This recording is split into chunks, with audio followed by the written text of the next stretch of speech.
शिमोगा शहर में कल शाम गैंगवार के दौरान दो राउडी शीटर्स की मौत वाक़ हुई थी। शुएब और गौस उस वक्त मारे गए थे जब उन्होंने लश्कर मोहल्ला के साकिन यासिन कुरैशी पर हमला किया था। यासिन कुरैशी पर जानवरलेवा हमला करने के बाद आदिल नामी राउडी शीटर की गैंग के दो नौजवानों ने यासिन के गैंग के हाथ लिए थे, जिन्हें धारीदार हथियारों के साथ हमला करने के बाद मौत के घाट उतार दिया गया था।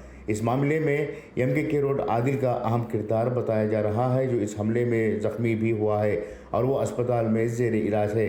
दूसरी जानिब यासिन को शदीद ज़ख्मी हालत में यहाँ के निजी अस्पताल में दाखिल किया गया था, जिसके आज शाम इंतकाल होने की खबर सामने आई है। यासिन कुरैशी की मौत को लेकर आज सुबह से ही पुलिस और मुकामी MLA के दरमियान तनाज़ा बना रहा।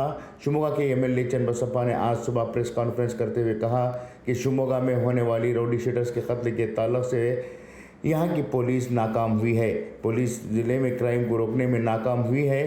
कल दो राउडी शीटर्स शुएब और गौस की मौत के बाद यासिन कुरैशी की भी मौत वाक़ हुई। MLA चंद बसप्पा ने कहा कि शिमोगा में महकमा पुलिस मुसलसल नाकाम हो रही है और यहाँ लॉ एंड ऑर्डर की धज्जियाँ उड़ रही हैं। जो गैंगवार हुई है, इस ताल्लुक से पुलिस को पहले से ही इत्तला थी, मगर पुलिस ने इस ताल्लुक से किसी भी तरह की कार्रवाई नहीं की थी।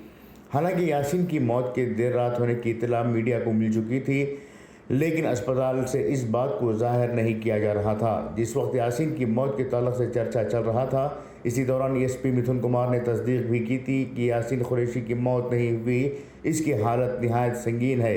डॉक्टरों ने बताया कि अभी इसका जिस्म हरकत कर रहा है।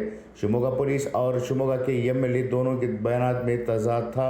यासिन की मौत को खबर को छुपाने के पीछे ये भी इम्कान ज़ाहिर किया जा रहा है कि गौस और शेब की आखिरी रसूमात से कबल यासिन की मौत के ताल्लुक से खबर दी जाती है तो मुमकिन है कि हालात मज़ीद बदतर हो जाएं और गैंगवार के इम्कानात बढ़ने लगें। यासिन की मौत के बाद कई मीडिया ने इस खबर को जारी किया था, लेकिन यासिन से जुड़े हुए नौजवानों ने मीडिया की खबरों को फेक बताकर इनके साथ बदतमीज़ी करते हुए उन्हें धमकियां भी दी हैं। बताया जा रहा है कि यासिन, शुएब और गौस को मारने वालों के कातिलों को गिरफ्तार करने के लिए पुलिस ने जाल बिछाया है।